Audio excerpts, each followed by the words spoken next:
का शीर्षक है साइकिल की कहानी।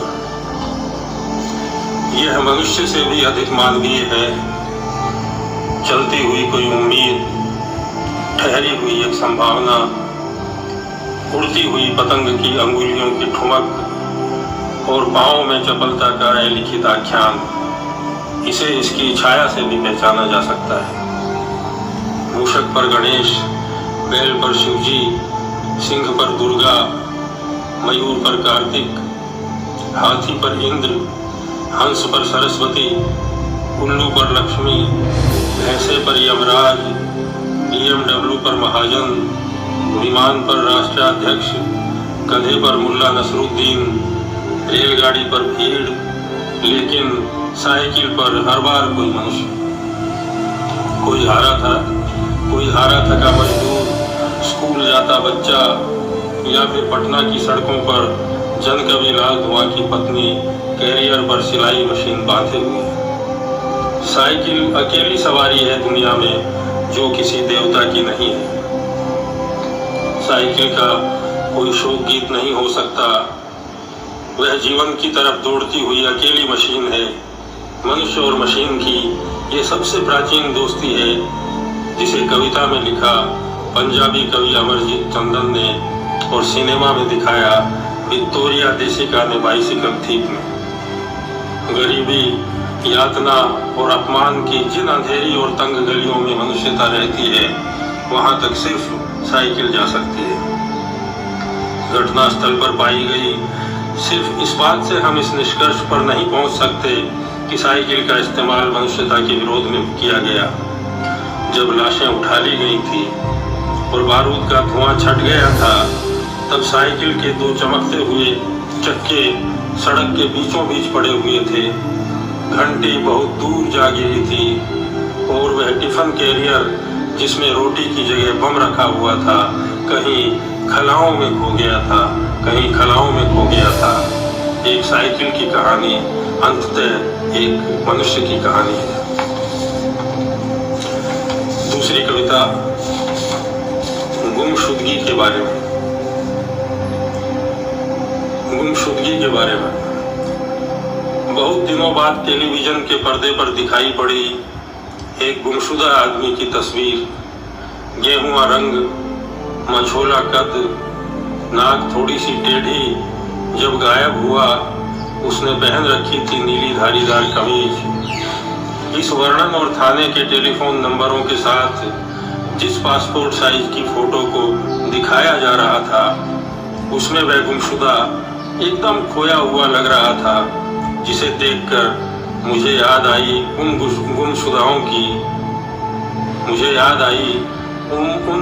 गुमशुदाओं की जो 15 बरस पहले हुए थे गुमशुदा। उन 15 बरस पहले के गुमशुदाओं का क्या हुआ? क्या वे वापस पहुंचे अपने घर, या कुछ वर्षों के बाद उन्हें भुला दिया गया? वे जो दरमियाने कद के गुमशुदा थे, थोड़े लंबे, थोड़े छोटे, थोड़े सांवले, थोड़े गोरे, जो नीली कमीज पहनकर चले गए थे अचानक एक दोपहर। इतना तो तय है कि उन्हें अगवा नहीं किया गया। ऐसी उनकी हैसियत ही नहीं थी। वे अपनी मर्जी से गए जहां भी गए।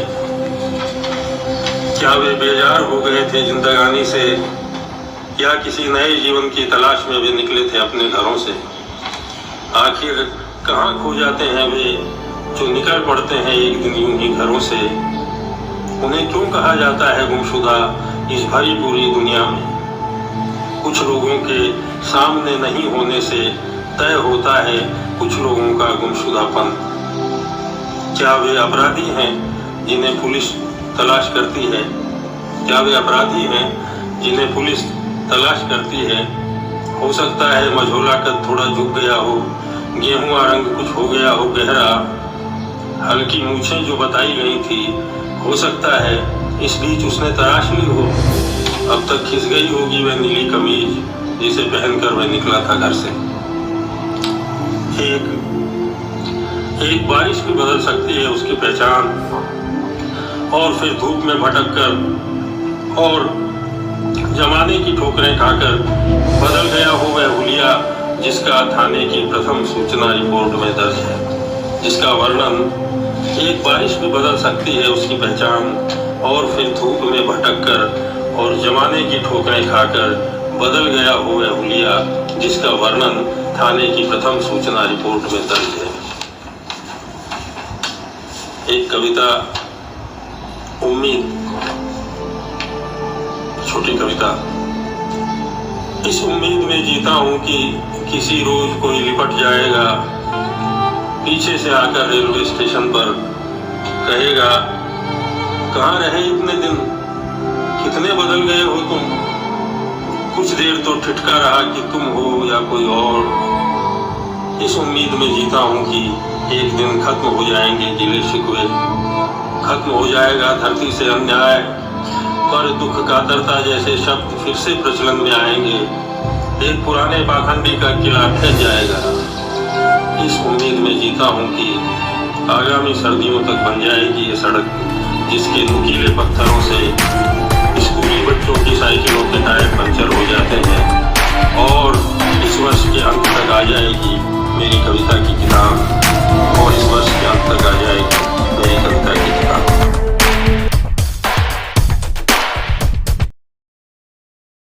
दोस्तों, आज हमारे स्टूडियो में मेरे बातचीत के मंच पर उपस्थित हैं वरिष्ठ और चर्चित कवि कृष्ण कल्पित जी। कृष्ण कल्पित जी, आपका मेरे बातचीत के मंच पर आपका बहुत भी बहुत स्वागत है। बहुत शुक्रिया मुझे बुलाने के लिए। नमस्कार करता हूँ, आपको भी करता हूँ, और इस लाइव कार्यक्रम को जो सुनने वाले जो मित्र हैं उनको भी मैं नमस्कार करता हूँ। ये हमारे लिए बड़ी खुशी की बात है कि आप इतना व्यस्त रहने के बाद भी आपने मेरा अनुरोध स्वीकार किया और आज यहाँ पर मौजूद हैं आप। मैं आपके बारे में जितना जानता हूँ उतना मैं अपने जरा दोस्तों को बता देता हूँ, फिर हम लोग बातचीत करेंगे, ठीक है? जी जी जी। कृष्ण कल्पित जी का जन्म जो हुआ वो 30 अक्टूबर 1957 को हुआ, फतेहपुर शेखावटी राजस्थान में। और इन्होंने जो शिक्षा की वो राजस्थान विश्वविद्यालय में से इन्होंने एमए हिंदी में किया और फर्स्ट डिवीजन से ये वहां पर पास किया इन्होंने। उसके अलावा इन्होंने टेलीविजन इंस्टीट्यूट से फिल्म निर्माण पर भी अध्ययन किया है। कुछ दिनों तक इन्होंने अध्यापन और पत्रकारिता किया, उसके बाद से भारतीय प्रसारण सेवा में ये आ गए और दूरदर्शन महानिदेशालय से अपर महानिदेशक पद से ये 2017 में सेवानिवृत्त हुए। ये जैसे मैंने बताया कि वरिष्ठ कवि हैं और कविताएं लिखते हैं, इसके अलावा ये आलेख भी लिखते हैं। इनके अब तक 7 कविता संग्रह आ चुके हैं। भीड़ से गुजरते हुए ये इनका पहला संग्रह था जो 1980 में आया था। फिर बढ़ई का बेटा 1990 में, कोई अछूता सबद ये 2003 में, एक शराबी की सूक्तियां 2006 में, बागे बेदिल 2012 में, कविता रहस्य जो है वो 2015 में, हिंदनामा 2019 में। इनकी कविता और रचनाएं जो हैं और इनकी मैं तो देख रहा था कि कुछ कहानियां भी इन्होंने लिखी हैं, का अंग्रेजी सहित कई अन्य भारतीय भाषाओं में इनका अनुवाद हुआ है। इन्होंने फिल्मों पर भी काफी लिखा है, जैसे एक पेड़ की कहानी ये ऋत्विक घटक के जीवन पर आधारित है, वृत्तचित, और छोटा पर्दा बड़ा पर्दा, मीरा। इसके अलावा इन्होंने मीरा नायर की फिल्म कामसूत्र में, जो चर्चित फिल्म रही है, में भारत सरकार की ओर से ये संपर्क अधिकारी के तौर पर वहां पर मौजूद थे। फिर उन्होंने सांप्रदायिकता के विरुद्ध भारत भारती कविता यात्रा के अखिल भारतीय संयोजक रहे हैं 1992 में। फिर उन्होंने समांतर साहित्य उत्सव 2018 के संस्थापक संयोजक रहे।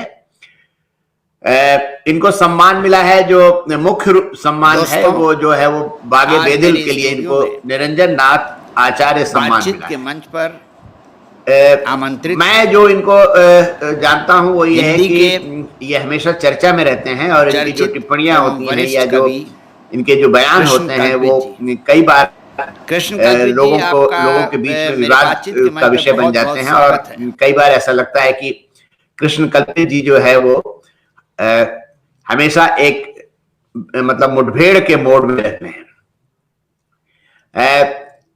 कृष्ण कल्पित जी, इतना तो मुझे पता था आपके बारे में, जी और जी जी। इसके अलावा कुछ छूट गया तो आप बता दीजिएगा। हाँ, नहीं नहीं, आपने काफी बता दिया, इतना काफी है, मैं समझता हूँ। हाँ जी। अच्छा, ये मुख्य रूप से आपने जब कविताएं लिखी तो ये थोड़ा मुझे बताइए और हमारे दोस्तों को भी बताइए कि कविता की मतलब लिखने की शुरुआत या कविता लिखने की इच्छा या जो आप ये कब से हुई, और क्यों लिखनी शुरू की कविताएं आपने? जी जी, ये बहुत ही सुंदर सवाल है आपका कि मैंने कब कब से लिखनी शुरू की और क्यों लिखनी शुरू की। सबसे पहले तो मैं आप लोगों का शुक्रिया अदा करूं कि आपने अपने कार्यक्रम में मुझे बुलाया।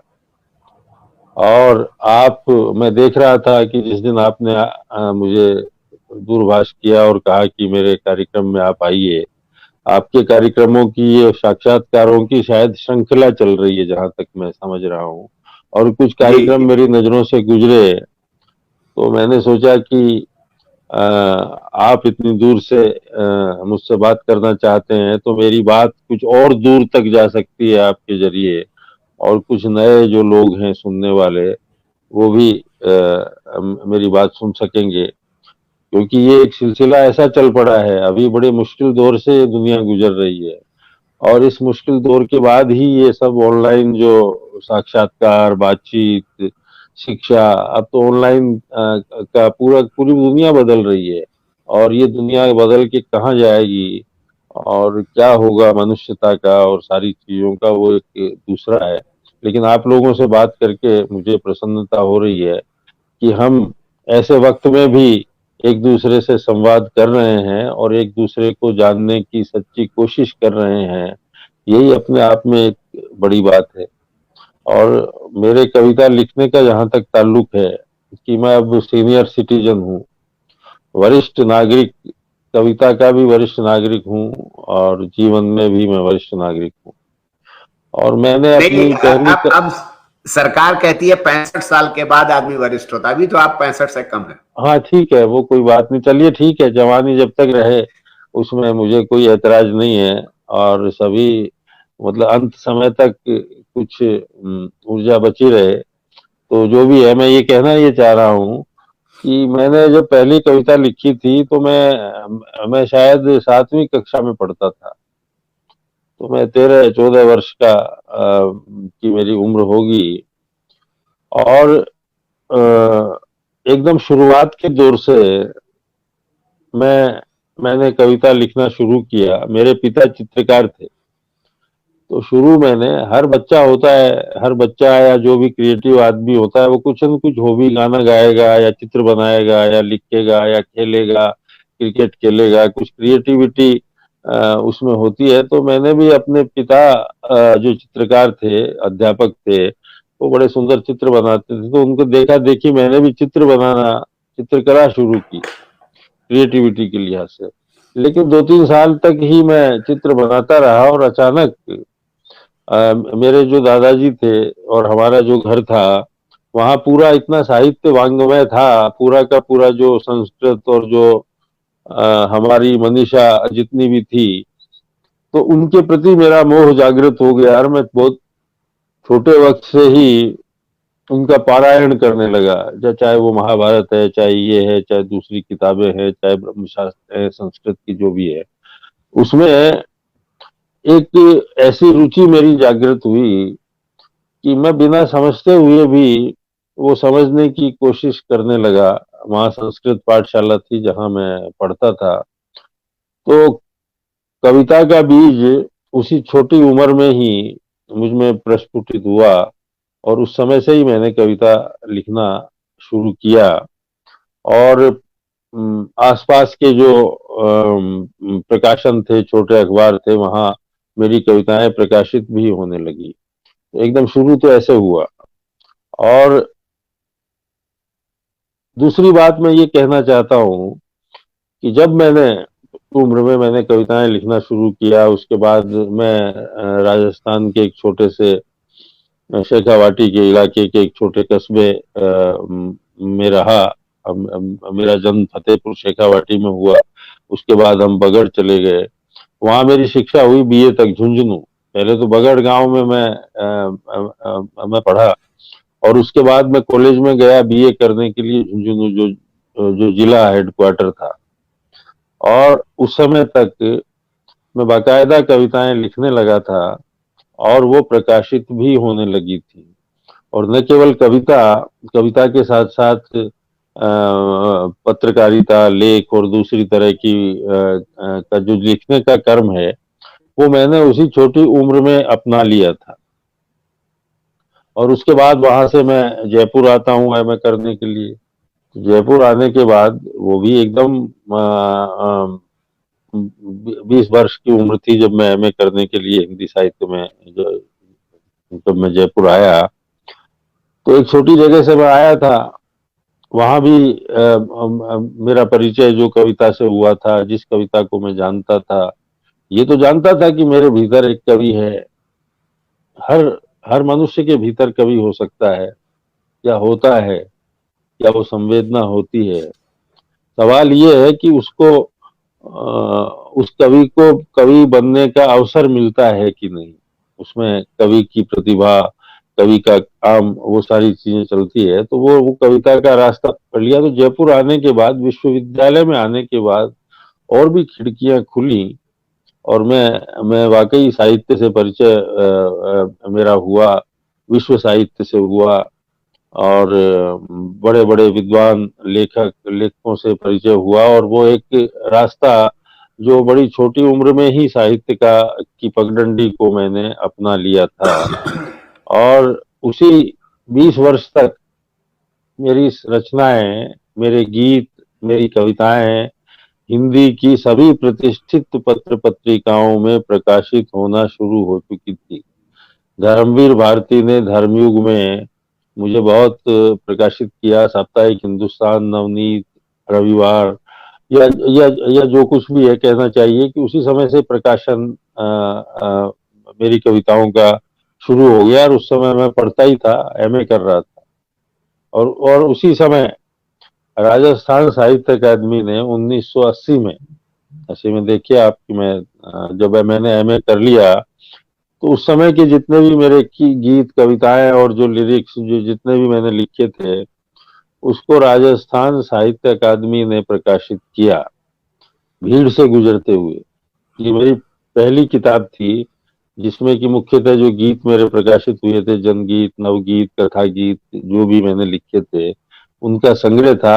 और राजस्थान साहित्य अकादमी ने खुद वो मंगवा करके वो किताब छापी। तो ये बड़े सम्मान और गौरव की बात थी उस समय कि मैं एमए का विद्यार्थी, या एमए कर चुका था, रिजल्ट आ रहा था, उस समय मेरी पहली कविता की किताब आ गई।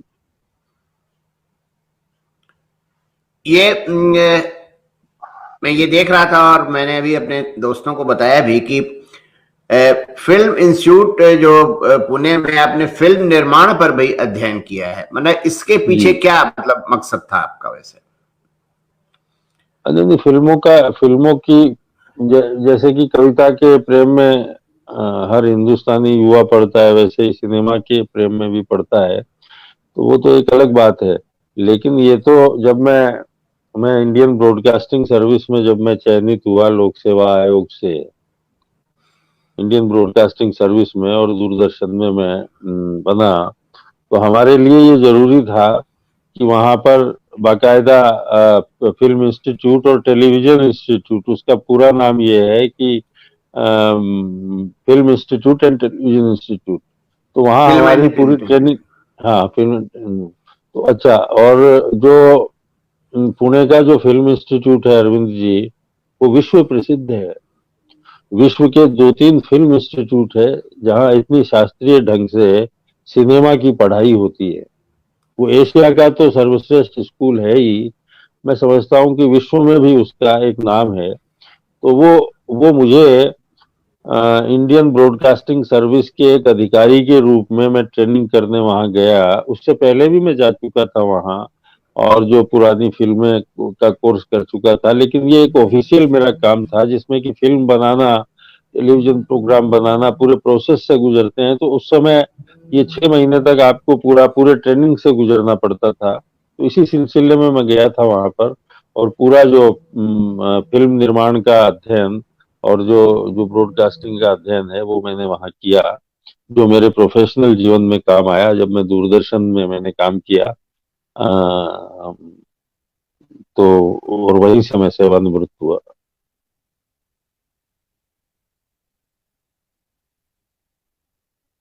पहले आप जो है वो दूरदर्शन में चले गए, उसके बाद आप film institute, film and television institute गए नहीं नहीं वो, अध्ययन। हाँ हाँ, अध्ययन अध्ययन अध्ययन मेरी नौकरी का ही हिस्सा था, अच्छा अच्छा। मेरे जॉब का ही हिस्सा था। एक आईएएस अफसर होता है, उसकी ट्रेनिंग के लिए आप स्विट्जरलैंड भेजते हैं, वैसे ही दूरदर्शन के लिए चयनित अधिकारियों को पुणे जाकर के और वो अध्ययन करना पड़ता था। वो नेसेसरी था, वो जरूरी था कि अगर आपने प्रोडक्शन का काम किया है तो वहां जाकर के जरूरी था। तो वो नौकरी का ही एक हिस्सा था। तो लेकिन वो कोर्स मैंने किया वहां पर जाकर के, तो इस तरह से मैं वहां पे पहुंचा। कविताओं के अलावा आपने फिल्मों पर, जैसे ऋत्विक घटक के जीवन पर आपने चित्र बनाया है ना? जी जी जी। और फिर वो ये मतलब ये दूरदर्शन के दौरान ही आपने बनाया, ये तो 1997 में आपकी ये हाँ ये जी फिल्म जी, है। दूरदर्शन के दौरान ही मेरी एक किताब है। पहले मैं मीडिया क्रिटिक था दूरदर्शन में। सबसे पहले मैंने अपनी नौकरी रेडियो से शुरू की, आकाशवाणी से शुरू की। फिर मैंने इस्तीफा दे दिया था, फिर मैं फ्रीलांस कर रहा था, फिर मैं दोबारा उसमें दूरदर्शन में गया। इस बीच में मैंने मीडिया क्रिटिसिज्म का काम किया था और सिनेमा की समीक्षाएं और सिनेमा की आलोचना और सिनेमा पर मैंने बहुत लिखा। और मेरी एक पुस्तक भी प्रकाशित है, छोटा पर्दा बड़ा पर्दा। जी और जी जी। वो उसी समय की जो रविवार पत्रिका आती थी उसमें मैं कॉलम लिखता था। दूर के दर्शन, राजस्थान पत्रिका का इतवारी पत्रिका और जनसत्ता में मैं कॉलम लिखता था सिनेमा पर और दूसरी टेलीविजन पर। तो वो सब राइटिंग्स जो हैं उस समय में लिखता था। तो सिनेमा से तो एक गहन रिश्ता था ही। और एक क्रिएटिव आदमी, एज ए पोएट, तो दुनिया का जो बेहतरीन सिनेमा है उसमें मेरी व्यक्तिगत दिलचस्पी रही है। वो चाहे भारतीय सिनेमा, चाहे सत्यजीत रे हो, ऋत्विक घटक पे तो मैंने डॉक्यूमेंट्री बनाई। सचिन देव वर्मन, मैं अगरतला था तो सचिन देव वर्मन वहीं के थे। वो deprived by the Raj class, तो वो भाग करके चले गए थे। उन पे भी तो ये सब दूरदर्शन के कार्यकाल के दौरान ही मैंने ये सब काम किए। और इसी तरह ऋत्विक घटक पे भी। और चाहे वो गोदार हो, चाहे वो फेलिनी हो, चाहे वो तारकोवस्की हो, तो जितने भी दुनिया का जो बेहतरीन सिनेमा है एक वक्त में मैंने देखने की कोशिश की। क्योंकि एक क्रिएटिव आदमी, चाहे वो कवि हो या वो गद्यकार हो, चाहे वो उपन्यासकार हो, चाहे वो कथाकार हो, उसको अपने समकालीन जीवन में जो दूसरी कलाएं हैं, संगीत है, चित्रकला है, उसकी तरफ भी आंखें खोलकर देखना चाहिए। तभी वो अपनी भी कला के साथ, जो उसकी कला है उसके साथ न्याय कर सकेगा। तो इस तरह से सिनेमा में दिलचस्पी थी मेरी, मैंने किताब भी लिखी उस पर। अच्छा ये बताइए कि जैसे मीरा नायर की फिल्म जो कामसूत्र बन रही थी, जी जी तो जी। उसमें संपर्क अधिकारी के तौर पर आप वहां भेजे गए थे, हाँ, मैं तो भारत सरकार की तरफ से ही था, लाइजन अफसर। हाँ हाँ हाँ। भारत सरकार का एक नियम है अरविंद जी, और भी मित्र जो देख रहे हैं उनको मैं बता दूं, वो हॉलीवुड की फिल्म थी कामसूत्र। जी और विदेश की जितनी भी फिल्में बनती हैं उनको भारत की आईएनबी मिनिस्ट्री क्लियरेंस देती है। पहले उसके स्क्रिप्ट पे क्लियरेंस देती है, उसके बाद अगर उस फिल्म की शूटिंग अगर हिंदुस्तान में करनी है तो उसकी भी क्लियरेंस आई-एंड-बी मिनिस्ट्री से लेनी पड़ती है। और उस पूरी शूटिंग के दौरान भारत सरकार का सूचना प्रसारण मंत्रालय अपने एक सीनियर ऑफिसर को वहां एज ए लाइजन ऑफिसर नियुक्त करता है। किस लिए नियुक्त करता है? इसलिए नियुक्त करता है कि जो स्क्रिप्ट निर्माता ने पेश की है भारत सरकार को, उसकी शूटिंग अकॉर्डिंग टू ठीक ठीक स्क्रिप्ट की हो रही है या कुछ और भी शूट हो रहा है। कहने का अर्थ कि कोई भारत की ऐसी छवि, कोई ऐसी चीज बाहर न जाए, इस तरह से एक ये टेलीविजन कार्यक्रम के लिए ये नियम नहीं है, ये फिल्म के लिए ही है। तो इसलिए मैं लाइजन ऑफिसर था उस फिल्म का, कामसूत्र का, जो मीरा नायर ने बनाई। मीरा तारा और माया नाम रखा था उसका, उसके बाद कामसूत्र। तो उस पूरी फिल्म के दौरान मैं पूरी शूटिंग के दौरान रहा और जितना भी शूट किया जाता था मटेरियल, वो मेरे हस्ताक्षर से ही लंदन जाता था। लंदन उनकी कंपनी थी। तो इस तरह से मैं उस प्रक्रिया से गुजरा। और मीरा नायर एक विश्व प्रसिद्ध सिनेमाकार है, उन्होंने सलाम बॉम्बे और कई तरह की फिल्में बनाई हैं। और भी ऐसे एक्सपीरियंस ये मेरे प्रोफेशनल, व्यावसायिक और जो इंडियन ब्रॉडकास्टिंग सर्विस में दूरदर्शन में था, उसके काम के कारण मुझे ये सब काम करने पड़े। अच्छा, जैसे कि आपने बताया कि आकाशवाणी में काम करने के बाद अब आपने आकाशवाणी छोड़ दिया, फिर आप फ्रीलांसिंग में आ गए, उसके बाद से फिर आप दूरदर्शन में गए। तो एक तो सवाल ये है कि आकाशवाणी आपने क्यों छोड़ दी अचानक? हाँ, 1982 में मैंने रांची में एज प्रोग्राम ऑफिसर, वो भी यूपीएससी से ही मैं सेलेक्ट हुआ था और वहां गया था। और 3 वर्ष तक मैंने वहां पे काम किया था। लेकिन मुझे लगा कि मुझे पत्रकारिता में जाना चाहिए, यहाँ जाना चाहिए। मैं कुछ अपने काम को लेकर असंतुष्ट था और कुछ और भी कारण थे उसमें। तो इस तरह से मैं 26 वर्ष का रेडियो मैंने ज्वाइन कर लिया था। 3 वर्ष बाद मैंने इस्तीफा देकर मैं दिल्ली आ गया था और मैं पत्रकारिता करने लगा था। और बहुत सारे अखबारों में मैं लिखता था 3 वर्ष तक। और चाहे वो जनसत्ता हो, चाहे वो नवभारत टाइम्स हो, चाहे वो दिनमान हो, सारी चीजों में तो ये काम मैं करने लगा था। तो ये उस वक्त की बात है, बड़े जवान थे, 30 वर्ष के थे।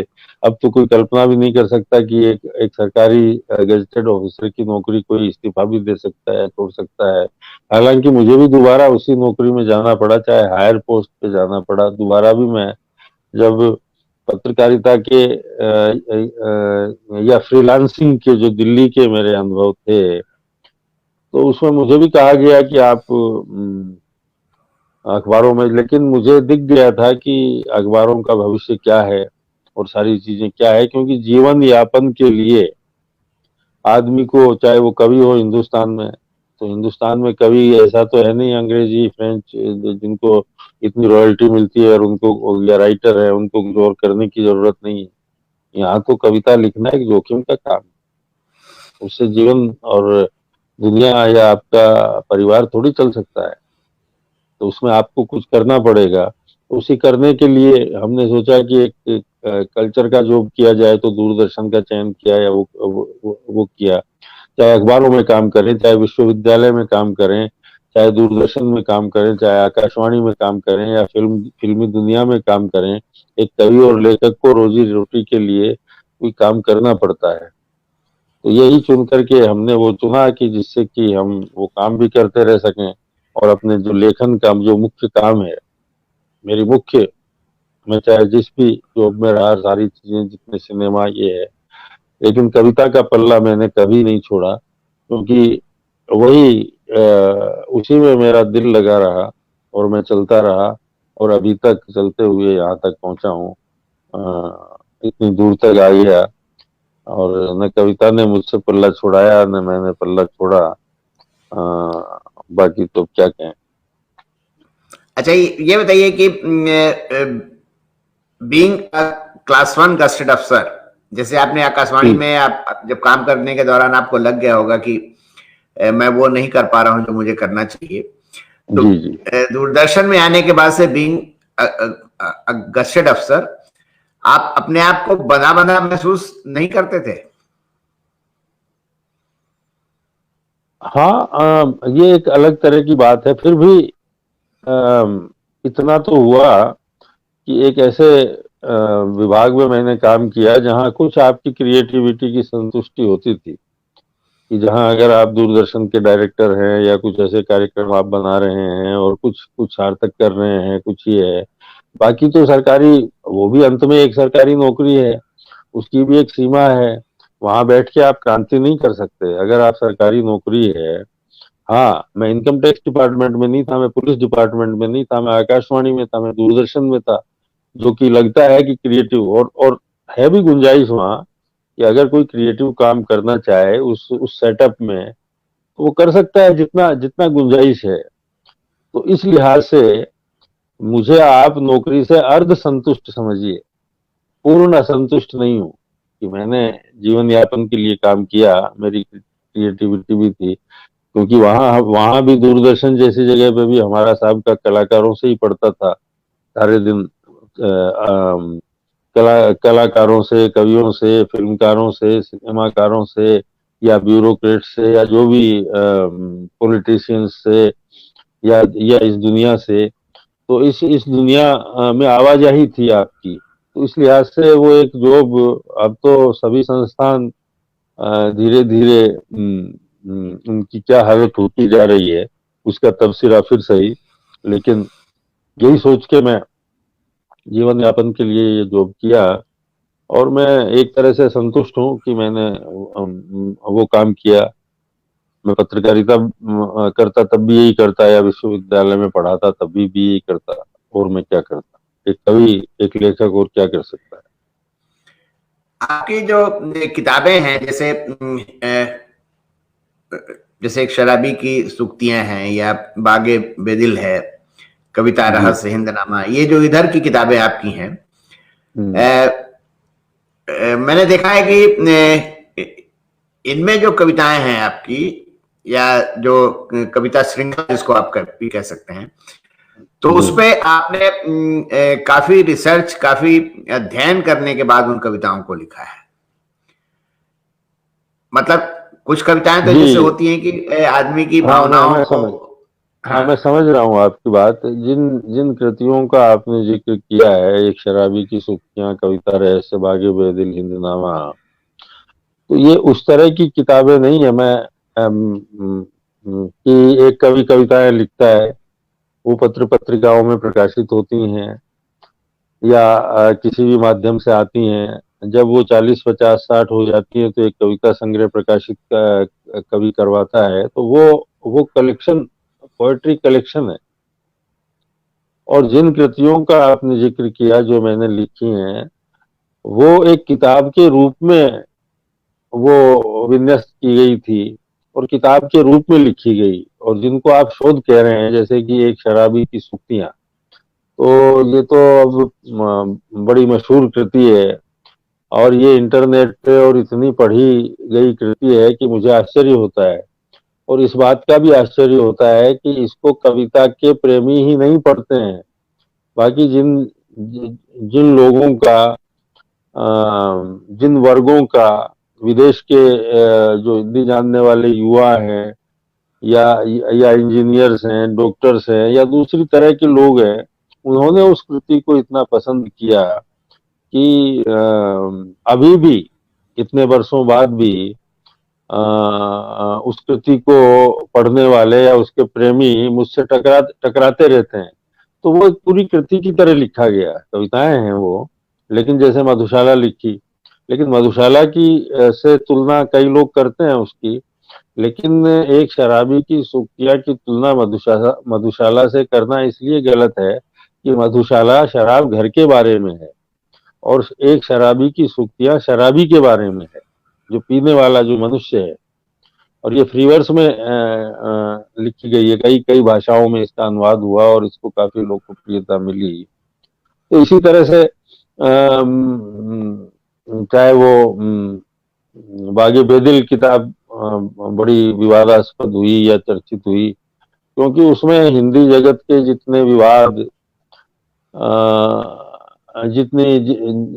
जितनी तरह की बातें, जितनी तरह की उखाड़ पछाड़, जितनी तरह की राजनीति, उनको भी विषय उसमें बनाया गया।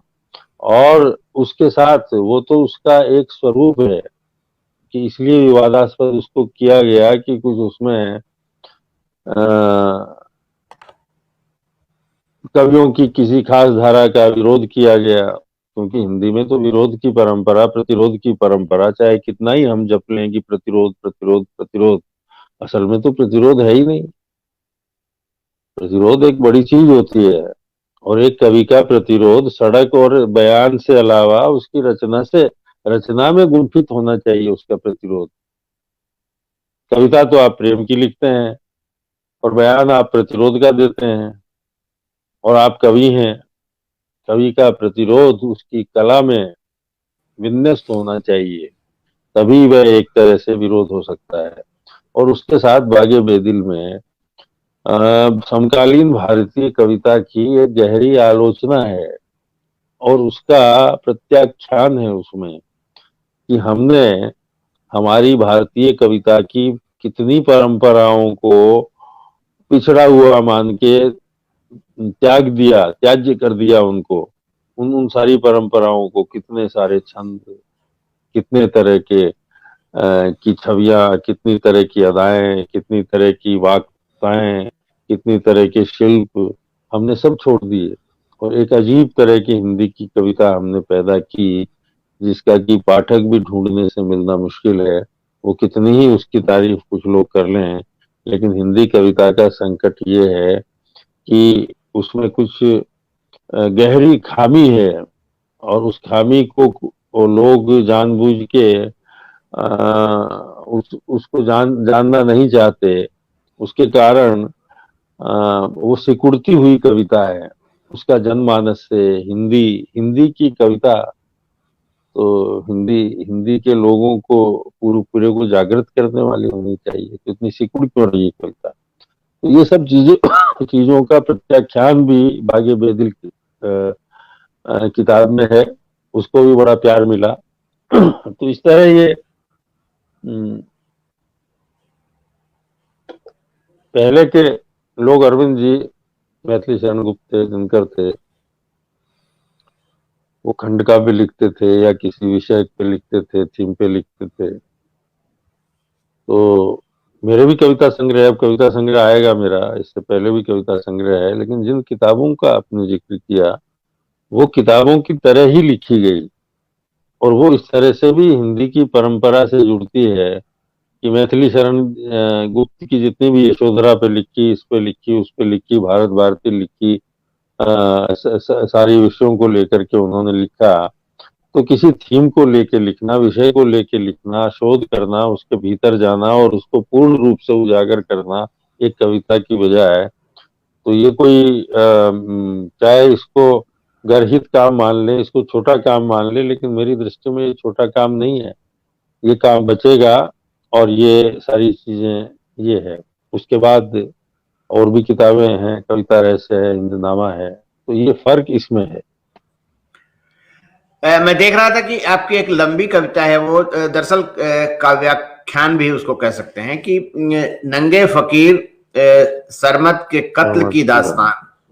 ये इसमें कई कविताएं हैं, मतलब इसकी मेरे ख्याल से मैं गिन तो नहीं पाया, लेकिन मेरे ख्याल से काफी कविताएं हैं इसमें।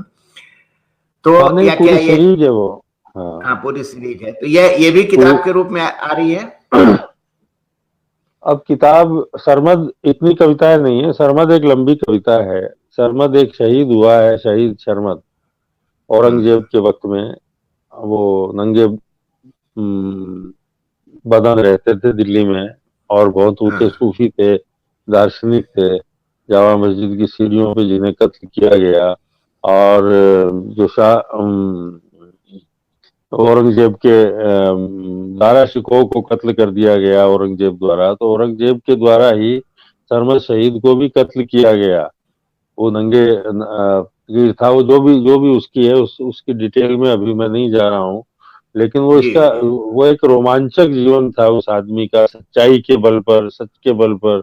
उसके पास अवसर था अपना जान बचा लेने की, कि तू माफी मांग कि अल्लाह है, लेकिन उसने उसने कहा कि जो अभी तक मेरे तक जो सच्चाई पहुंची है, मैं वही बोल सकता हूँ, उसके आगे नहीं, चाहे मेरी गर्दन आप उड़ा दीजिए। तो ये मंसूर से लेके जो सच्चाई पे अडिग रहने वाले जो लोग हैं, तो ऐसा सरमद शहीद अब हिंदुस्तान में पैदा हुआ जिसकी खून की लकीरें अभी जामा मस्जिद की सीढ़ियों से सूखी नहीं होंगी।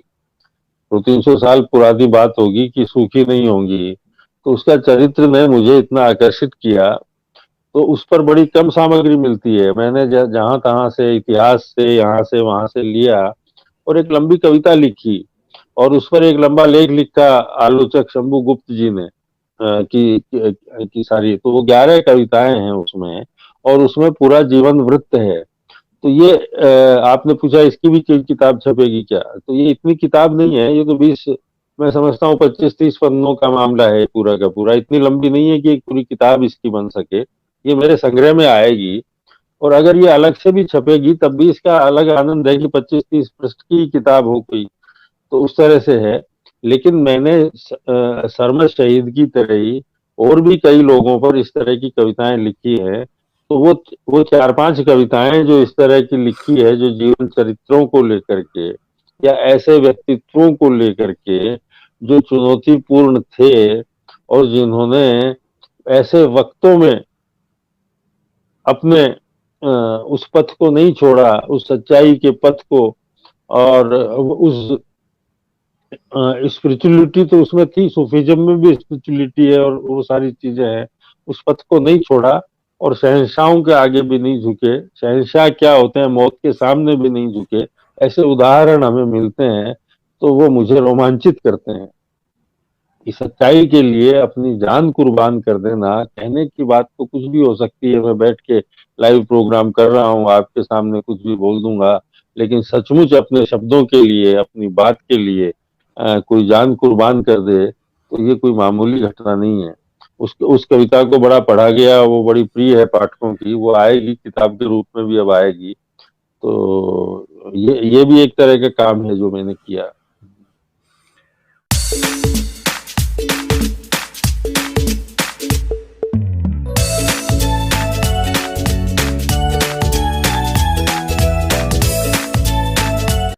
अच्छा, एक बात बताइए कि जैसे मैंने शुरू में ही हल्का सा जिक्र किया था कि आपकी जो बातें होती हैं, जो आपकी टिप्पणियां होती हैं, जो आपकी प्रतिक्रियाएं होती हैं, या कोई विषय पर आप अपना वक्तव्य देते हैं, तो ये हमें मतलब प्रायः ये विवाद होने लगता है इस पर काफी। तो इसके पीछे एक कारण तो मुझे ऐसा लगता है कि आपके मन में जो बात होती है साफगोई से आप कहते हैं और बड़ी मजबूती से कहते हैं, ये शायद लोगों को अच्छा नहीं लगता होगा। और भी कोई कारण हो सकता है इसके पीछे? एक तो ये है कि मेरी जन्म पत्री में ही विवादों का कुछ चक्कर लिखा हुआ है। मैं जो भी बात कहता हूँ वो विवादित हो जाती है, या लोग समझते हैं कि मैं ऐसी ही बात लिखता हूँ जो विवादित हो, जबकि ऐसी बात नहीं है। आपने ठीक कहा कि मैं अपने हक की बात, सच बात कहने की कोशिश साहस के साथ करता हूँ, इसीलिए वो विवादित हो जाती है। अब और मैं एक एक एक लंबा मुसाफिर हूँ, अदब की दुनिया का एक लंबा मुसाफिर हूँ। मैंने बहुत लोगों को देखा है, बहुत लंबा मेरा एक्सपीरियंस है और अनुभव है, और भीतर के बाहर के दुनिया भर का मैंने साहित्य पढ़ा है। तो अगर मेरा कहना है कि साहित्यकार ही अगर सच नहीं बोलेगा तो फिर बोलेगा कौन? और साहित्यकार ही सच नहीं बोलता है। तो सच बोलने का मतलब ये है कि जो आपने बना दिए हैं पैमाने, उनको आप मान लीजिए, या आपके ऊपर थोप दिए गए हैं, उन पर सवाल मत उठाइए। तो फिर साहित्यकार कैसे बनेगा? आप कहते हैं कि फलां साहब बड़े कवि हैं, तो आपके कहने से हम कैसे मान लेंगे? हम उसका पुनर्मूल्यांकन करेंगे, उसको जांचेंगे और कहेंगे कि आपका ये मूल्यांकन सही नहीं है, तो ये विवाद हो गया। आप किसी स्त्री कवयित्री के बारे में कहेंगे कि वो अच्छी कवयित्री नहीं है, तो लोग कहेंगे कि आप स्त्री विरोधी हैं। किसी ने मजदूरों के बारे में कोई उपन्यास लिखा, अरविंद जी, और मैंने एक बार, मेरे साथ ऐसा हुआ, मैंने उस उपन्यास की धज्जियां उड़ा दी और कहा कि ये बहुत ही खराब उपन्यास है, तो मेरे पर क्या आरोप लगाया गया कि आप मजदूर विरोधी हैं। अरे भाई, ये क्या बात हुई? मैं उपन्यास को खराब बता रहा हूँ, आप उसके विषय को लेकर के, विषय तो कोई भी महान चुन लेगा। और विवाद तो होना ही चाहिए, फिर आप लिखते किस लिए हैं? एक पृष्ठ पेषण के लिए थोड़ी होता है। एक कवि जो होता है वो सवाल उठाने के लिए होता है, अगर सच्चा कवि है तो। अगर वो सवाल नहीं उठा सकता, या डंके की चोट पर सच नहीं बोल सकता, या इंटरप्ट नहीं कर सकता, या फिर बड़ा आसान तरीका है कि आप खामोश रहिए और जो पुरस्कार हैं वो लेते रहिए, और आप मान्यता प्राप्त साहित्यकारों की तरह बिहेव कीजिए, खामोश रहिए।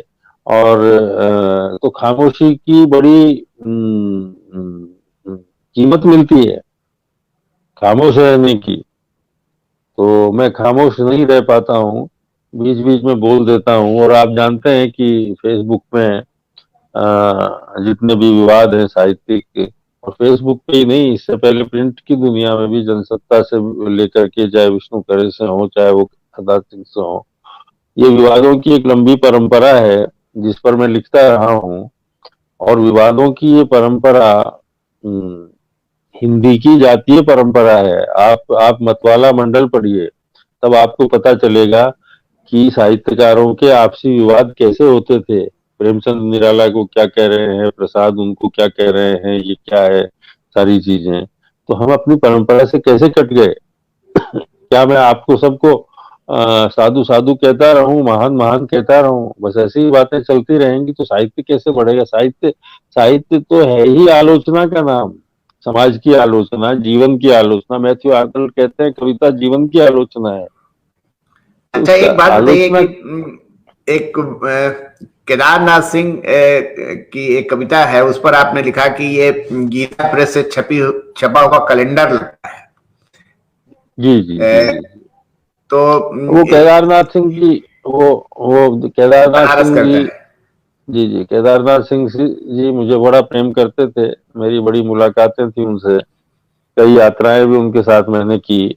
और मेरे प्रिय कवि हैं, वो अच्छे कवि हैं, और अब वो नहीं है। और हिंदी की कविता में, समकालीन कविता में उनका एक मकाम है। और उनकी एक बनारस कविता है, बड़ी मशहूर कविता है, जिसके बारे में तो आलोचना कर्म भी मैं करता हूँ, जैसा आप समझते हैं। जैसे कि विवाद होना, ये तो अलग चीज है, लेकिन आलोचना एक अलग तरह का कर्म है। मैं मूलतः कवि हूँ, लेकिन आलोचना भी मेरा काम है। आलोचना का काम भी जब जरूरत पड़ती है, जब तो ये करता हूँ। तो मैंने बनारस कविता के बारे में लिखा कि जिस तरह से इसको महान हिंदी के लोगों ने ठहरा दिया है, उस तरह की ये कविता नहीं है। और उस कविता का सही सही विश्लेषण करने की मैंने कोशिश की कि भाई ये जैसे कि गीता प्रेस गोरखपुर का बनारस पे छपा हुआ कोई कैलेंडर की तरह कविता है। क्यों कहा मैंने बनारस का कैलेंडर? क्योंकि इतने सारे प्रतीक उसमें बनारस के हैं, कोई ऐसा प्रतीक बनारस का नहीं है जिसका कि जिक्र उस कविता में नहीं है। कवि को विश्वास ही नहीं है।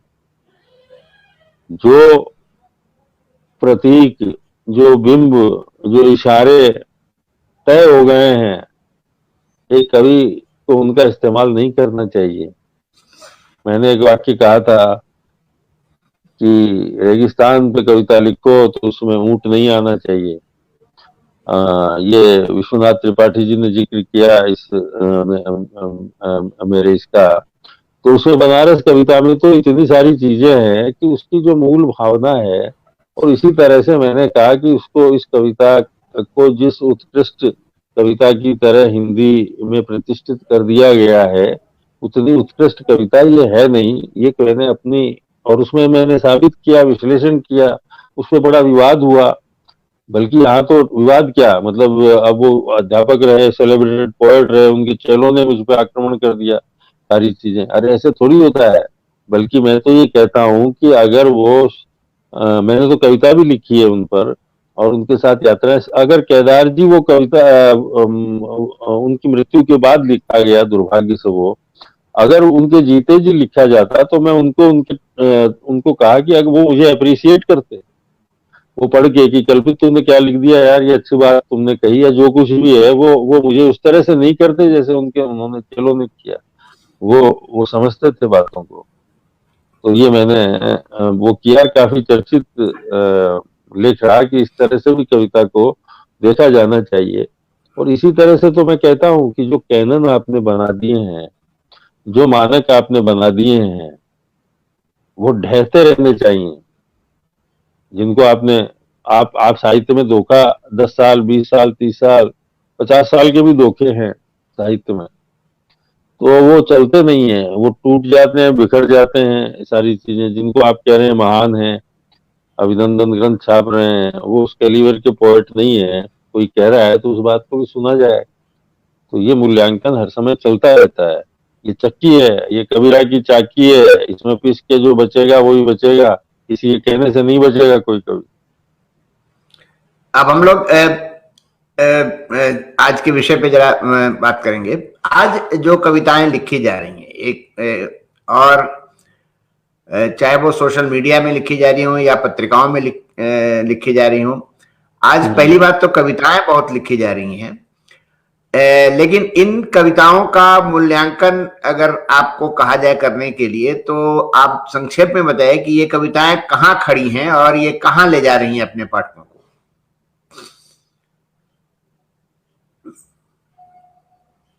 हाँ नहीं, आपका कहना सही है कि कवियों की बाढ़ आई हुई है, और जो माध्यम है, जो सोशल मीडिया, फेसबुक और इस तरह से है, इसकी दो तीन तरह की बातें हैं।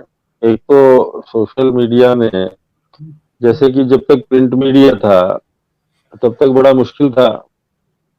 स्त्री कवि, हिंदी में स्त्री कवि ही नजर नहीं आती थी, और आज एक विस्फोट की तरह, मतलब स्त्री कवि हमारे सामने मौजूद है। इतने सारे सोशल मीडिया की देन है पूरा का पूरा। तो इसका एक अच्छा कारण तो ये है कि सबको अपनी बात कहने का अवसर दिया इस माध्यम ने, और वो चाहे कहीं गांव में रह रहा है, कस्बे में रह रही है, कहीं रह रही है, दूर दराज की आवाजों को जो दी गई। और ये एक परिवर्तन का दौर है अभी पूरा का पूरा। साहित्य भी बदल रहा है, दुनिया भी बदल रही है, अर्थशास्त्र भी बदल रहा है, वैचारिक संपदा भी पूरी पूरी बदल रही है। और अभी ऐसे ऐसे वक्त आते हैं जब आपको पूरे समय की आलोचना करके और एक नए रास्तों का निर्माण करना पड़ता है। उसी रास्ते से है इस कविता का जो विस्फोट आप कह रहे हैं, तो ये आ रही है, अच्छी चीजें हैं और सारी चीजें हैं, लेकिन एक इसमें कविता कितनी है और बाकी चीजें क्या हैं। कहने का अर्थ है कि लोग अभिव्यक्त करने लगे हैं खुद को, लेकिन कविता केवल अभिव्यक्त करने का काम नहीं है कि जो दिखाई पड़ रहा है वो है। कविता एक बहुत बड़ा काम है, कविता इतना आसान काम नहीं है। तो इस सारी चीजों का मूल्यांकन नहीं हो सकता। कुछ चीजें तो अपने आप समय में बह जाती हैं, और जितनी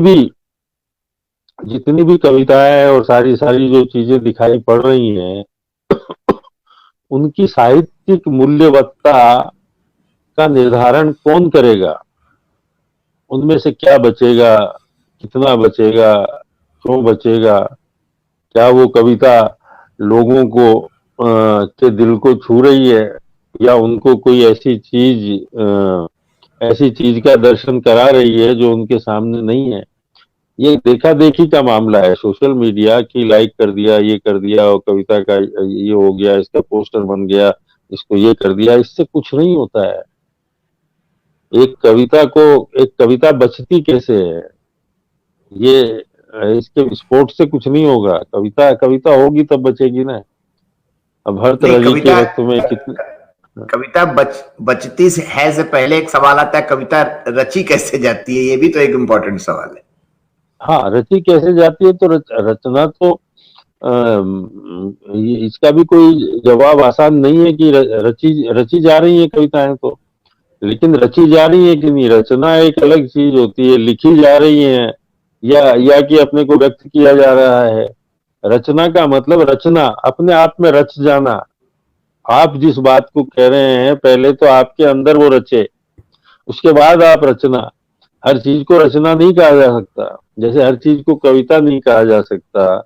जितनी कविताएं आपको दिखाई पड़ रही हैं, इतनी सारी कविताओं के बीच एक कविता की याद करना जरा मुश्किल है, लेकिन ये दौर आते हैं और इसी से भी अच्छी कविता भी इसमें इसमें शामिल है, और इतनी सारी। हाँ, लेकिन इस बात को भी हमें नहीं भूलना चाहिए कि इसी माध्यम के जरिए इतनी सारी नई प्रतिभाएं, इतनी उत्कृष्ट, वो कविता की हो चाहे गद्य की। गद्य पे भी ध्यान रखता हूँ, एक आदमी, एक नया बच्चा, एक नया लड़का, एक नया कवि वाक्य कैसे लिखता है, इसी से उसकी पूरी रचना धर्मिता का पता चल जाता है। तो बहुत अच्छे लोग भी इसके जरिए सामने आए हैं। तो ये एक परिवर्तन का दौर है, तो इसका मूल्यांकन इतना आसान नहीं है। इसके आर पार जाना होगा, और इसी के बीच अपने शब्दों को आपको बचाना होगा। अच्छा, ये बताइए कि इस पर आपका एक लंबा वक्त हमें चाहिए बातचीत, मतलब आप इसको जरा थोड़ा खुलासे के साथ। आज का जो समय है और आज के समय में, फिलहाल हम कविता के बारे में बात कर रहे हैं, बाकी तो उसका संकेत मिल ही जाएगा रचनाओं के बारे में। लेकिन आज जो कविताएं मतलब जो कविताएं लिखी जा रही हैं, या आज जो कविताएं लिखी जानी चाहिए, तो आपकी निगाह में जैसे नई कविता, मतलब आज क्या कविता के क्या क्या प्रतिमान क्या होने चाहिए? कविता के प्रतिमान तो निरंतर बदलते रहते हैं। नहीं, मैं इसलिए सवाल पूछ रहा हूँ कि एक तो जी नामवर जी ने एक कविता, हाँ, तो उसके बाद मैं उसी का जवाब दे रहा हूँ। रामधूप त्रिवेदी ने इलाहाबाद यूनिवर्सिटी के प्रोफेसर, उन्होंने किताब लिखी थी नई कविता के प्रतिमान। फिर उसके जवाब में नामवर जी ने एक किताब लिखी, कविता के नए प्रतिमान। वो ऐतिहासिक किताब थी जिसपे उनको साहित्य अकादमी पुरस्कार मिला। आप प्रतिमानों की बात कर रहे हैं इसलिए लाया हूं, लेकिन जो कविता के प्रतिमान नामवर जी ने 1966, 67, 68 में खोजे थे, अब तो वो 50-55 बरस पुरानी किताब हो गई। वो जो नए प्रतिमान थे वो अब पुराने हो गए। तो प्रतिमान पुराने, जैसे कि उपमान अगले की पंक्ति है कि मैले हो गए, तो वैसे ही प्रतिमान भी पुराने होते रहते हैं।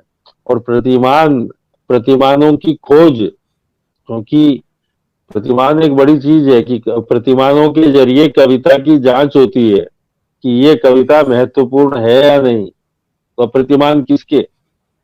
अब जब हमने पूरी हमारी परंपरा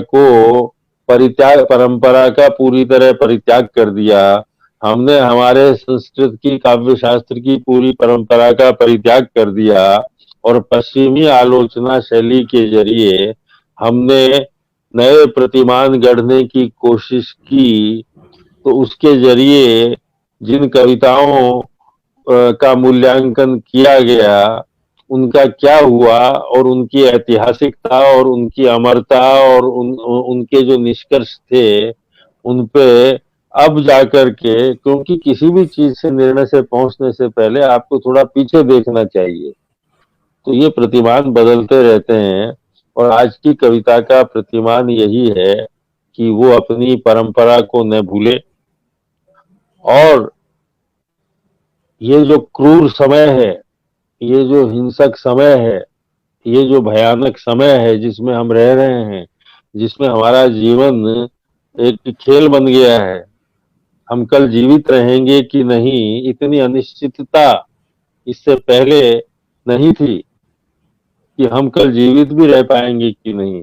ऐसे ऐसी जगह पर मनुष्य को लाके खड़ा कर दिया गया है। तो ये सब भी कविता का विषय है, साहित्य का विषय है। अगर इस संकट को अपनी कविता में कोई उतार सकता है, इतनी ही जटिलताओं के साथ और इतनी ही मोहब्बत के साथ और इतने ही असरदार शिल्प के साथ, तो उसी को, और फिर हर युग के साहित्य के लिए नए मानकों का निर्माण करना पड़ता है। आप पूछ रहे हैं कि कविता के प्रतिमान क्या होने चाहिए। हम कह रहे हैं कि जो कविता की जो धारा बदलती है उसके हिसाब से प्रतिमानों को बदलना चाहिए, और अगर वो जो प्रतिमान नहीं बदलते हैं उस समय, तो हम सही निर्णय पर नहीं पहुंच पाते कविता के मूल्यांकन में। और ऐसी भूल, ऐसी चूक हिंदी आलोचना से बहुत होती आई है। और अब तो ये ऐसा दौर है कि पिछले 100 वर्ष के आधुनिक हिंदी साहित्य का पुनर्मूल्यांकन का दौर चल रहा है। इसमें हमारे महान लेखक, महान कवियों पर भी सवाल उठाए जा रहे हैं, लेकिन कवि और लेखक वही महान होता है जो इन चोट को, जैसे प्रेमचंद पे किन लोगों ने, दलितों ने हमला किया, उस पर पूंजीवादियों ने हमला किया, उस पर ठाकुरों ने हमला किया, उस पर ब्राह्मणों में हमला किया, उस पर अस्मितावादियों में हमला किया, और जितने हमले प्रेमचंद पे हुए हैं, प्रेमचंद उतने ही बड़े लेखक के रूप में निखर के सामने आए।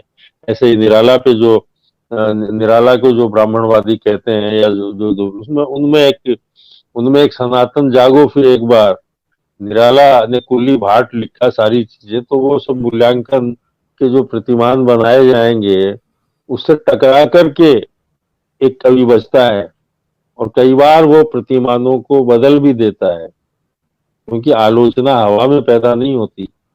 प्रतिमान का मतलब आलोचना से ही है शायद आपका। तो जी जी आलोचना के लिए पहले कृति जरूरी है। अगर कृति नहीं होगी, रचना नहीं होगी, तो आलोचना किसकी।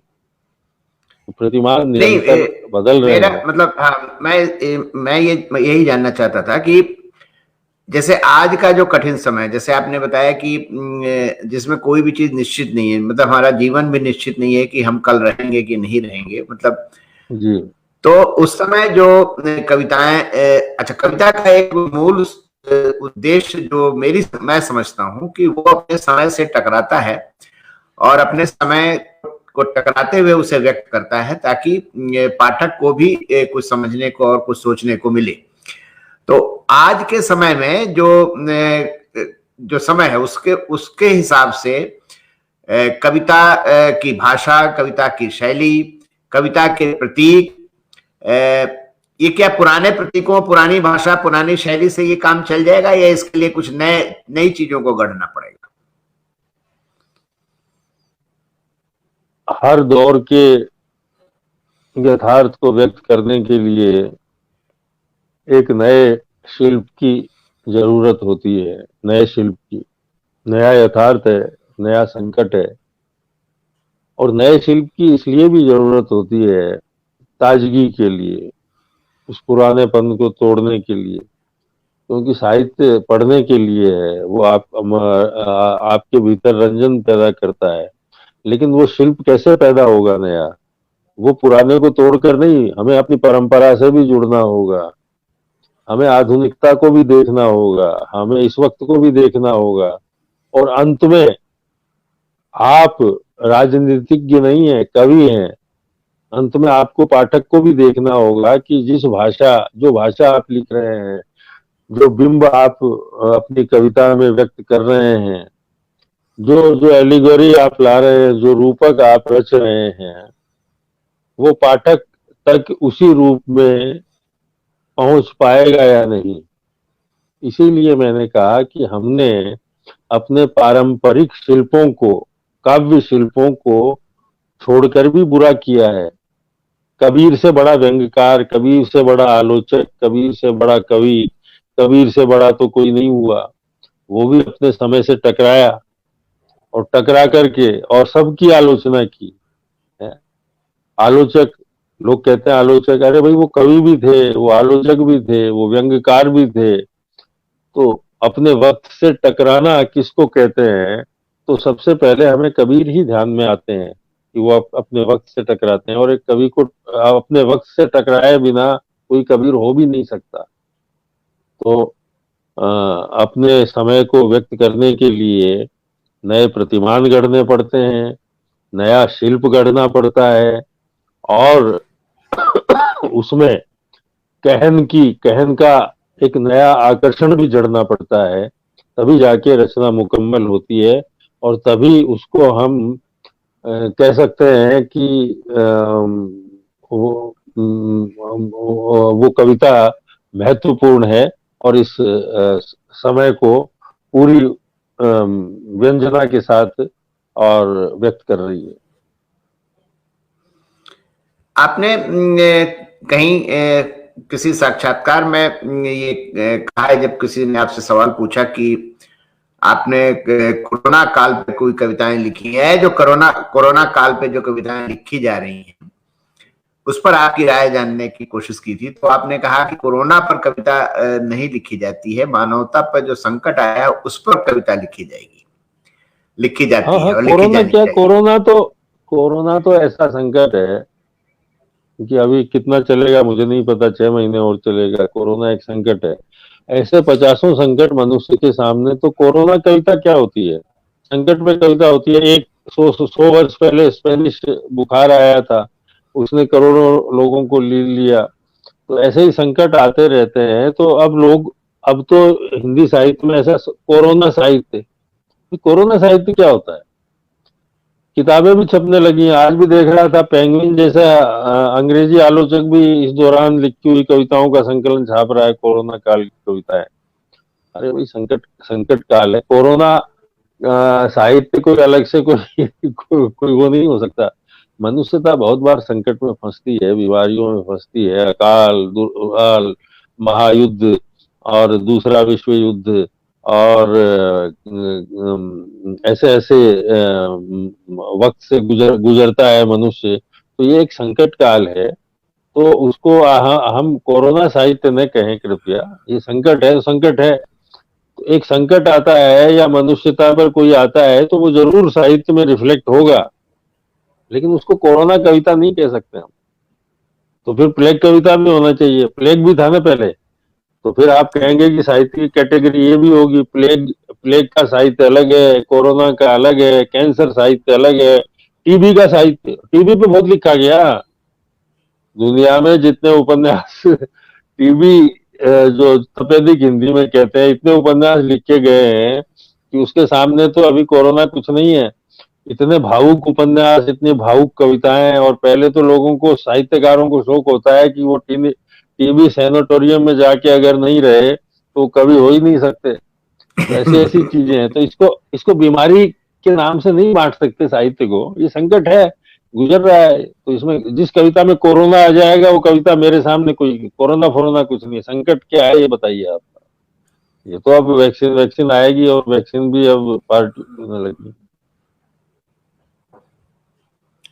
आपने आपकी कविता है, मैं पढ़ रहा था तो वो इसी समय लिखी गई है वैसे, लेकिन उसमें आपने बहुत अच्छे तरीके से उसको व्यक्त किया है, मानवता पर आए हुए संकट को, कि मैं तुम्हारे पैरों में तेल लगाना चाहता हूँ। मतलब कविता मुझे हूबहू याद नहीं आ रही, लेकिन उसके कुछ चीजें हैं मुझे। मैं वो बेटी साइकिल, वो तो ऐसे आपने बीच में पूछा था कि कविता लिखी कैसे जाती है। तो ये तो मुझे भी नहीं पता, किसी को नहीं पता, रविन्द्रनाथ टैगोर को भी नहीं पता होगा कैसे लिखी जाती है। और लोग कहते हैं कि सामूहिक घटना पे नहीं लिखी जाती, ये नहीं लिखी जाती, ये नहीं लिखी जाती, वो नहीं लिखी जाती। 50 उसके कोई नियम कायदे नहीं होते हैं।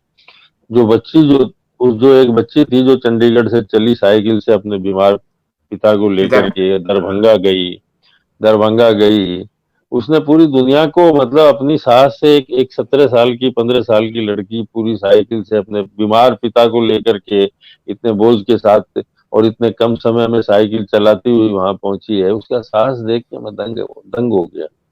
तो उस प्रेरणा से मैंने वो कविता लिखी थी। और वो इतनी मतलब एक एक ऐसी घटना जो अभी अभी घटी है उस पर मैंने अपनी कविता लिखी। और वो इतनी मकबूल हुई कि वो क्या कहते हैं वायरल हो गई या क्या हो गई पता नहीं। मतलब कई भाषाओं में उसके ट्रांसलेशन हुए, ये हुए, इतना उसको लोगों ने लाइक किया। तो ये कहना कि अभी की घटना पे नहीं लिखी जा, मैंने लिखी ना, मैंने वो कविता लिखी और इतने लोगों ने उसको कविता को पसंद किया और उसमें इतनी करुणा थी या जो कुछ भी था उसकी तारीफ मैं अपनी तरह से नहीं कर सकता हूँ। मैंने तो एक आवेग में कविता लिखी थी वो, और नहीं, इतनी मकबूल होगी। लेकिन वो टच करती है कविता, वो टच करती है। हाँ और वो हाँ, तो वो टच, हाँ तो वो लोगों को टच की इसीलिए तो पढ़ी गई उसको, इसीलिए वो वायरल हुई, आगे बढ़ी है या उसका अनुवाद हुआ है। तो मैं ये कहना चाहता हूँ कि देखिए कि एक तुरंत घटी हुई घटना पर मैंने कविता लिखी और वो इतनी कविता मकबूल हुई, मुझे नहीं पता है। और हो सकता है कि मैं 40 वर्ष पुरानी घटना पे भी साहित्य, अभी जैसे लोग कहते हैं कि विभाजन पे हिंदी और उर्दू में वैसा साहित्य नहीं है जैसे होना चाहिए, फिर भी काफी लिखा गया है। तो हो सकता है कि भविष्य में कभी विभाजन पे उपन्यास लिखा जाए या कविता लिखी जाए, वो बड़ा महान हो। क्योंकि साहित्य 500 बरस बाद भी आप लिख सकते हैं किसी ऐसे जुल्म पर, किसी घटना पर।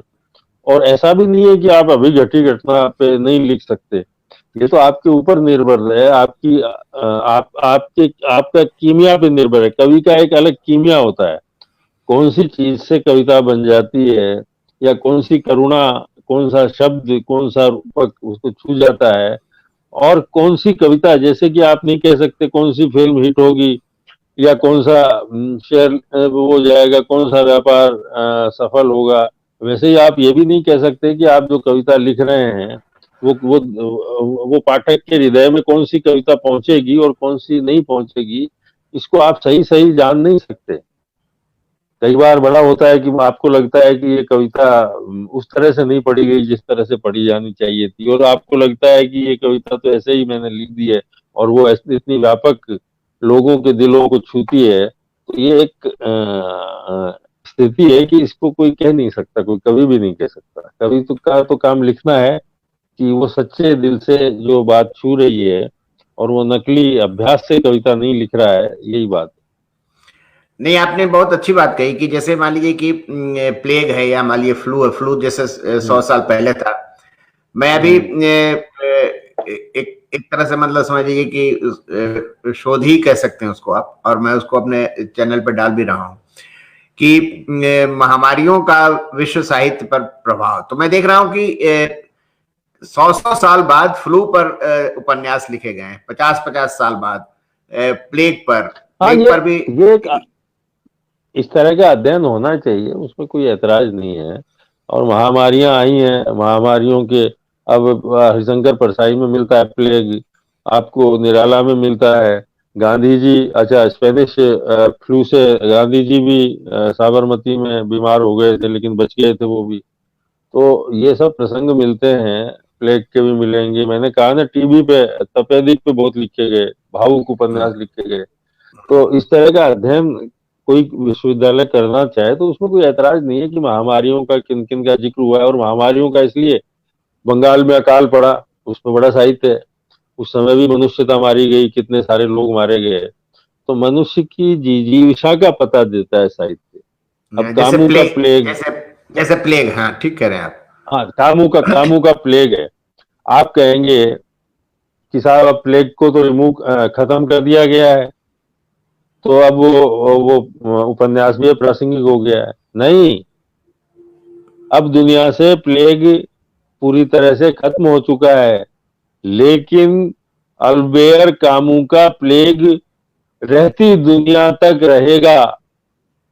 इसलिए कि वो प्लेग पर नहीं है उपन्यास, वो उपन्यास मनुष्य की जिजीविषा पे है कि एक महामारी के खिलाफ मनुष्य ने अपनी जिजीविषा से, उसमें मरे हुए चूहे हैं, उसमें ये है, सड़ती हुई लाशें हैं, वो उसमें वो तो रिमूव हो गया। लेकिन वो उपन्यास कभी नहीं मरेगा। साहित्य मनुष्य की जिजीविषा से बचता है। इससे नहीं है कि वो बीमारी खत्म हो गई तो वो उपन्यास भी उपन्यास रहेगा, रहती दुनिया तक रहेगा और लोगों को उस प्लेग की याद दिलाता रहेगा। तो ये एक साहित्य की ताकत है। हाँ, उसमें धर्म के बारे में भी है, उसके उसमें ऑटोक्रेसी उसमें के बारे में भी है। हाँ, सारी चीजें, सारी की आलोचना है उसमें। और जो प्लेग से मरता हुआ मनुष्य है तो वो धर्म की भी आलोचना करेगा, राजनीति की भी करेगा, सबकी करेगा। उसके सामने तो एक अस्तित्व का संकट है उस समय। तो उसमें बड़े सवालों से टकराता है कामू। हाँ हाँ, ऐसे बहुत सारे और भी उपन्यास है। मैंने देखा कि वो उसमें कुछ उपन्यासों में तो कॉमन लाइन है कि महामारियां जब फैलती है तो सरकारें पहले उसे नजरअंदाज करती हैं। जब काफी हल्ला होता है, लोगों के मरने की संख्या बढ़ने लगती है, तब वो कुछ बचाव के कार्य शुरू करते हैं। ये मोस्टली ट्रेजेडीज, हाँ, बहुत सारा व्यक्त हुआ है ट्रेजेडीज के वक्त, सारी चीजें। चलिए, बातचीत तो बहुत अच्छी हो गई। अब आपकी एक कविता सुनना चाहते हैं। और देखिए, काफी देर हो गई है। एक कविता तो 1 घंटा से अब, क्योंकि इतनी अच्छी सुंदर बातचीत है, अब क्या मैं सुनाऊंगा। लेकिन एक कवि से बिना कविता सुने में तो मैं कैसे जा सकता हूँ यहाँ से। हाँ, तो चलिए एक छोटी सी मैं कविता सुनाता हूँ आपको, आवाज। हाँ, बस इससे कार्यक्रम का समापन करेंगे। हाँ, ये मेरे बढ़ई का बेटा संग्रह में संग्रहित है, आवाज। और मैं जिस गांव का उस कस्बे का रहने वाला हूँ, वहाँ जो हमारा घर था, वो पहले मुसलमानों जो विभाजन में चले गए थे पाकिस्तान, तो वो देखने आते हैं, ये करते हैं, वो बैकग्राउंड है उसका। आवाज। कोई भी बता देगा पठानों की गली का रास्ता, अंधेरी कोठरियों की एक लंबी कतार, जिधर से गुजरते हुए डर दबोच लेता है, दहशत में भूल जाता है आदमी आजादी का साल। दहशत में भूल जाता है आदमी आजादी का साल।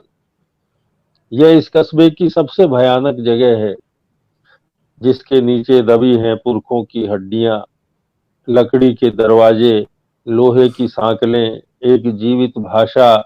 हमारा सबसे अनमोल खजाना दबा है इन खंडहरों के नीचे। हमारा सबसे अनमोल खजाना दबा है इन खंडहरों के नीचे। इन कोठरियों में रात बिताते हैं भिखारी, बच्चे गिल्ली डंडा खेलते हैं, जुआरी चढ़ जाते हैं छतों पर। कस्बे की लड़कियां यहीं पर जानती हैं पहले चुंबन का स्वाद। यहीं से शुरू होती है इस कस्बे की कहानी, यहीं पर होगी खत्म। इस कहानी के बीच कहीं जिक्र होगा यहाँ के बाशिंदों का, जो हमारे जन्म से बहुत पहले घर छोड़कर चले गए थे। जो हमारे जन्म से पहले घर छोड़कर चले गए थे।